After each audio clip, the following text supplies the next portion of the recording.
मध्य प्रदेश विधानसभा के मानसून सत्र के दूसरे दिन समान नागरिक संहिता यानी कि यूसीसी विधेयक भारी हंगामे के बीच पास हो गया।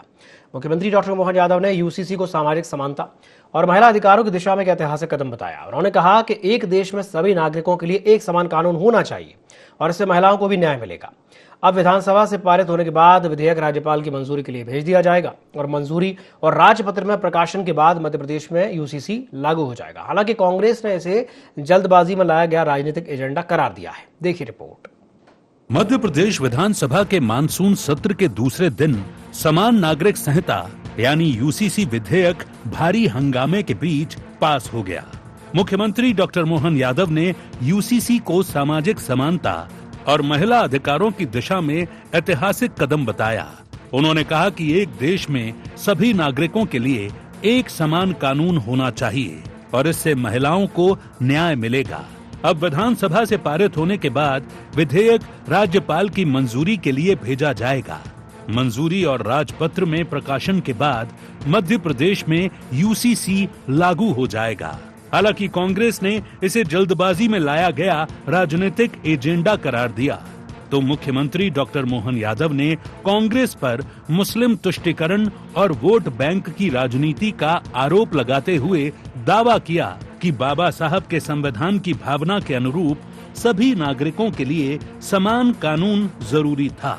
उन्होंने इसे सामाजिक समानता और न्याय की दिशा में बड़ा कदम बताते हुए कहा कि गोवा, उत्तराखंड, गुजरात और असम के बाद अब मध्य प्रदेश भी यूसीसी लागू करने वाले राज्यों में शामिल हो गया है। मध्य प्रदेश विधानसभा में यूसीसी विधेयक पास। भारी हंगामे के बीच सदन से पारित हुआ बिल। विपक्ष ने सिलेक्ट कमेटी को भेजने की मांग की। सरकार ने मांग ठुकराई। बढ़ा सियासी टकराव। 2 बार स्थगित हुई विधानसभा की कार्यवाही। बहुमत के आधार पर सरकार ने कराया बिल पास।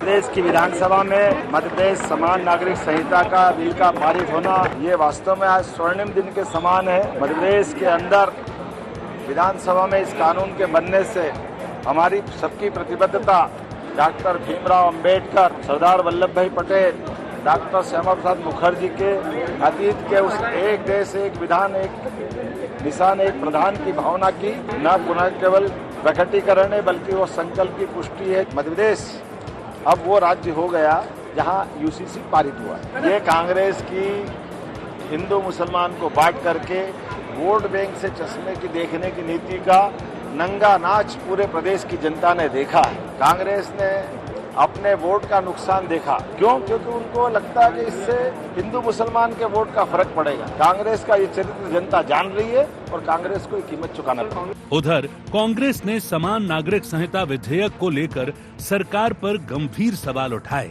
नेता प्रतिपक्ष उमंग सिंघार ने कहा कि इतने महत्वपूर्ण विधेयक को बिना व्यापक चर्चा के सदन में लाया गया और सरकार ने इसे प्रवर समिति को भेजने की विपक्ष की मांग भी खारिज कर दी।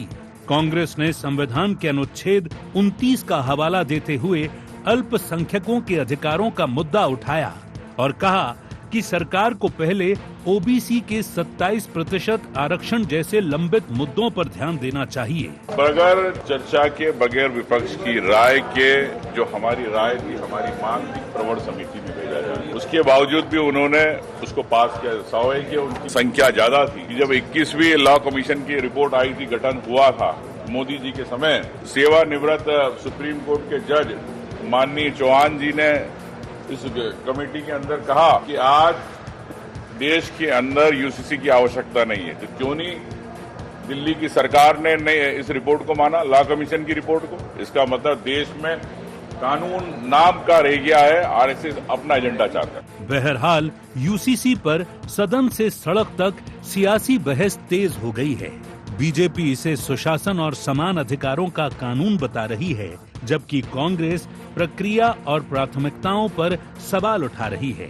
ऐसे में कहा यही जा रहा है कि अब ये मुद्दा आने वाले दिनों में प्रदेश की राजनीति का बड़ा केंद्र बनेगा। Bureau report, IND 24।